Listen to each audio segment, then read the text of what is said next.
Hello guys, welcome back to my channel. চলে এসেছি আর একটা হল ভিডিও নিয়ে। অনেকগুলো জিনিস কিনেছি, অনেকগুলো না মানে কয়েকটা। তো ফার্স্টেই দেখতে পাচ্ছ একটা আলপস গুডনেসের মালবেরি ব্রাইটনিং ফেশিয়াল কিট কিনেছিলাম। এটা ফার্স্ট টাইম ট্রাই করব আমি, তো I am too much excited. আর এটার ভিতর কী ছিল সেটার একটা আলাদা ভিডিও আমি করেছি।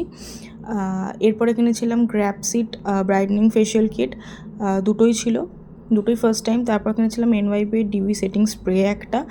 তারপরে ছিল এনভায়ারবেরি একটা ক্লিনজিং বাম, যেটাও আমি ফার্স্ট টাইম কিনেছি।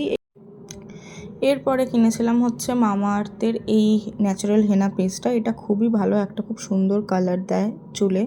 তারপর কিনেছিলাম একটা পাতি বিউটি ব্লেন্ডার। তারপর ছিল সানসিল্কের এই সিরামটা, যেটা ফ্রি দিয়েছিল আমাদেরকে, মানে আমাকে। আর এটাও ফ্রি ছিল ইলুমিনেটিং শিট মাস্কটা গুড ভাইবসের। এটা খুবই ভালো, এর আগেও আমি ইউজ করেছি, তোমরা ইউজ করে দেখতে পারো। তো এই ছিল আমার কেনাকাটা। টাটা।